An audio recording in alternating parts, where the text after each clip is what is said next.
हमारा संविधान अधिकार देता है आर्टिकल 19 और 1 से लेके जो है कि 32 तक कि हमें स्वस्थ हवा, रोटी, मकान, कपड़ा और जो है कि स्वस्थ हवा, अच्छी हमें जो है कि मेडिकल सुविधा होनी चाहिए। लेकिन वह बलिया में नगारत है और बलिया में जो है कि उसका अभाव है। और उसका आईना दिखाने के लिए आज हमारे साथ जो थे, जो कि पूरा जिला जो है कि खड़बड़ा गया था। इनकी वजह से क्यों खड़बड़ाया था, हम इन्हीं से जानने का प्रयास करेंगे। स्वागत है आपका।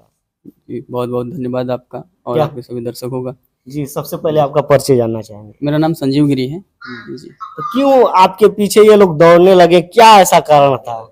कारण का मतलब कि मुझे नहीं लगता कोई विशेष कारण था, इसे विशेष नहीं बोल सकते। ये दैनिक चीजें थी जिसके अभाव में हम लोगों ने आमरण अनशन किया था और उसी का परिणाम सब दौड़ रहे थे। तो क्या क्या किए थे आपकी, मतलब कि ऐसा हुआ?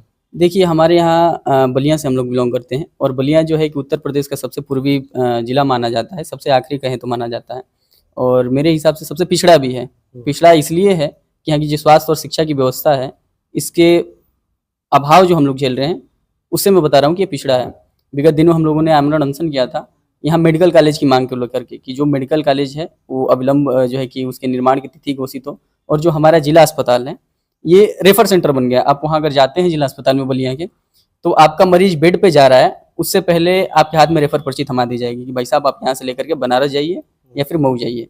ये कंडीशंस हैं। अभी कुछ दिन पहले हम लोगों के यहाँ एक एक्सीडेंट हुआ था जिसमें नागाजी विद्यालय है मालदेपुर में, उसके कुछ बच्चे थे, कुछ क्या लगभग में 15 बच्चे थे, उनका सड़क एक्सीडेंट हुआ था और उसमें बच्चे घायल थे। तो जिला अस्पताल के पास ये व्यवस्था थी कि 15 जो लोग एक्सीडेंट हुए थे वो लोग गए थे तो उनके लिए स्ट्रेचर और बेड तक की व्यवस्था नहीं थी। बच्चे सब बेड नीचे फर्श पे पड़ गए थे, नीचे फर्श पे तड़फड़ा रहे थे। 1 घंटे तक कोई इलाज नहीं मिल पाया, फर्स्ट एड नहीं मिल पाया। इलाज की तो बात ही छोड़िए कि उनकी जो ब्लीडिंग हो रही है उसको रोका जाए।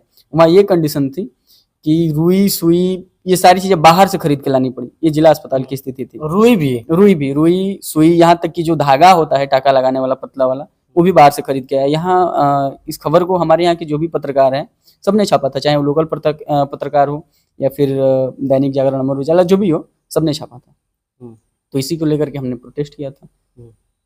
वही बलिया है साथियों, जो है कि एक कहावत है, आप लोग जानते होंगे कि बागी बलिया उत्तर प्रदेश किस तरह से कहा जाता है। आप लोग अच्छी तरह से इस लाइन को पूरा करिएगा। और उसी बलिया में है जहां पे कि स्वतंत्रता होने से पहले, पूरे भारत में स्वतंत्रता होने से पहले सबसे पहले अगर कोई आजाद हुआ था वह बलिया है। और बलिया में डीएम को हटाकर जो है कि बलिया के लोगों ने जो कहा था कि अब हमारा डीएम रहेगा और बलिया जो है कि सबसे पहले आजाद हो गया। और उसी बलिया में एक नौजवान एक और भगत सिंह के रूप में जो है कि पैदा हुआ है और खड़ा हुआ है कि मैं तुम्हें तुम्हारी व्यवस्थाओं को दिखाऊंगा आईना। और मुख्यमंत्री जी जो भरते हैं कि दम भरते हैं कि हम स्वास्थ्य विभाग हो या जो है क्राइम हो चाहे अन्य चीजें हो, जो कि जीरो टॉलरेंस पे हम बात कर रहे हैं, जीरो टॉलरेंस पे चल रहे हैं। लेकिन उसकी हकीकत को दिखाने के लिए आज हमारे साथ एक नौजवान है, जो नौजवान जो है कि दिखा दिए कि आखिरकार आपकी व्यवस्था यहां तक है कि सुई, रुई और ये धागा तक आपके जिले में नहीं है कि अगर स्वास्थ्य के लिए अगर कोई बीमार पड़ जाए,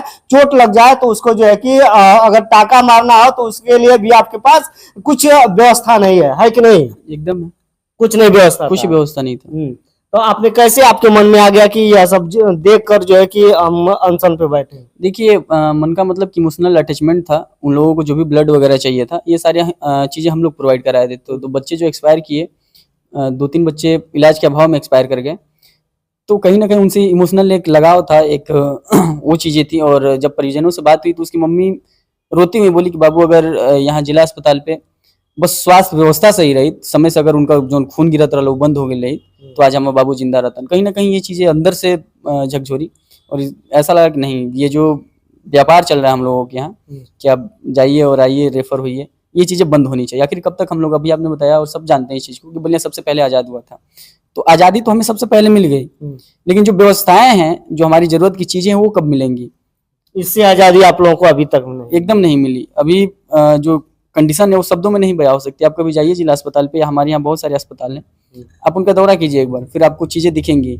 ना तो टाइम से डॉक्टर मिलेंगे वहाँ, ना कर्मचारी मिलेंगे, ना कोई ऐसी चीजें मिलेंगी जिससे समुचे इलाज हो सके, सुचारू रूप से इलाज हो सके। हमारे यहाँ कहने के लिए तो ट्रामा सेंटर भी है, लेकिन ट्रामा सेंटर का ड्रामा ज्यादा चल रहा है उसमें।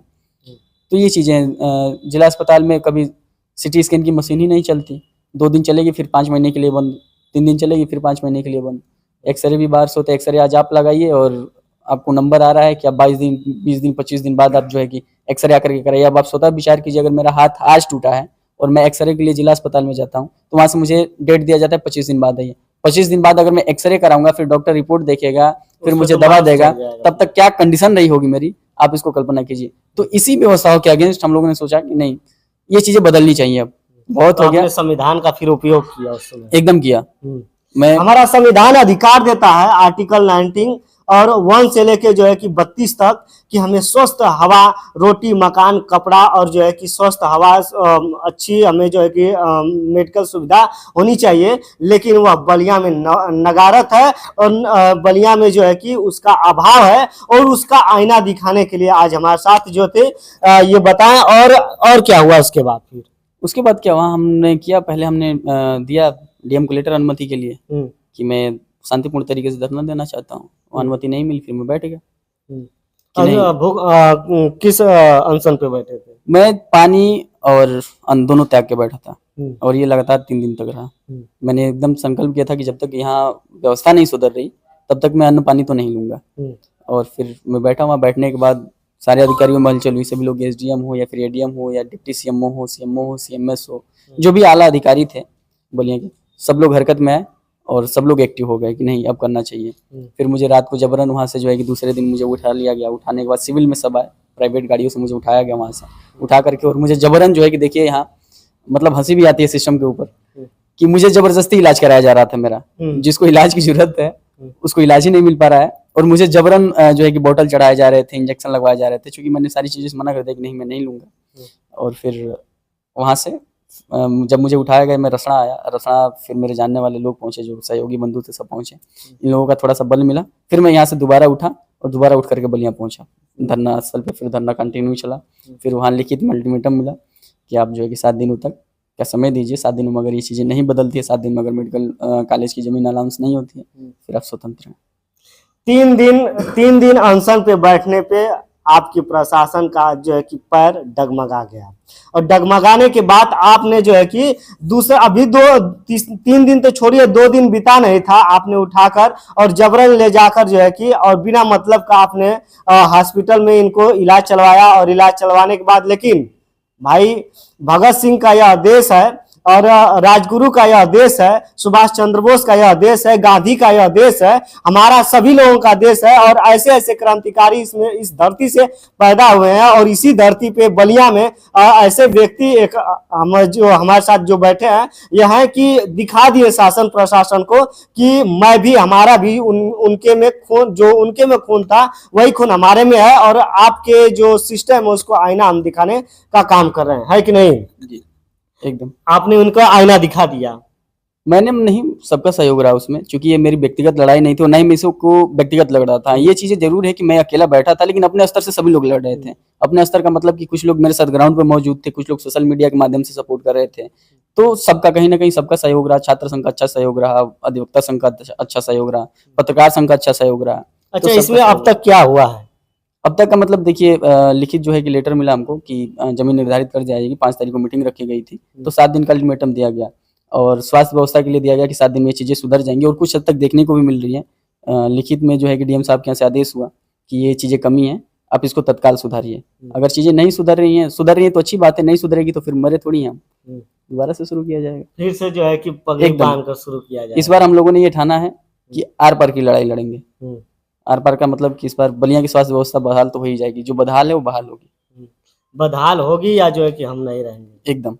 मैं बैठा था तो इस संकल्प के साथ बैठा था कि या तो बलिया में स्वास्थ्य व्यवस्था अच्छी हो जाए या फिर संजीव की अर्थी उठेगी यहाँ से। अच्छा, चलिए साथियों, जो है कि आज हमारे साथ संजीव थे और संजीव भगत सिंह के रूप में जो है कि एक बार फिर से लड़ाई लड़ने का प्रयास किया है। हम तो आज़ाद पहले हो गए थे, लेकिन हमें जो व्यवस्थाएं दी जा रही है भारत में, उस व्यवस्थाओं को लेकर इन्होंने एक संकल्प उठाया है कि जब तक हम स्वास्थ्य व्यवस्था को सही सुदृढ़ नहीं कर लेंगे बलिया में, तब बलिया ही नहीं और जगह भी लड़ाई लड़ेंगे कि नहीं। देखिए, मैं बहुत ऐसा नहीं कि कोई नेता मंत्री विधायक हूँ, ठीक है। मैं अपने यहाँ जो मेरा पार्टिकुलर क्षेत्र है, मैं इस पे काम करना चाहता हूँ। बलिया मेरा जन्म स्थान रहा है और इससे मेरा इमोशनली अटैचमेंट है, तो यहाँ के लिए मैं संकल्पित हूँ। चलिए भैया, बलिया के लिए तो बहुत ही खुशी की बात है कि कोई एक लड़का जो है कि तैयार होकर और अपना जो है कि मुहिम चला रहे हैं। अगर जब तक बलिया का स्वास्थ्य व्यवस्था सही नहीं होगा तब तक जो है कि हम लड़ेंगे और मरते दम तक लड़ेंगे। तो आज हम थे बलिया में, और बलिया के इस नौजवान को आप क्या कहेंगे, कमेंट करके एक बार जरूर बताइएगा। और इनके लिए एक लाइक तो बनता, हमने कभी नहीं आपसे कहा कि सब्सक्राइब लाइक करिए, लेकिन इनके लिए एक तो लाइक बनता है जरूर, है कि नहीं। बिल्कुल। बहुत बहुत धन्यवाद दोस्तों।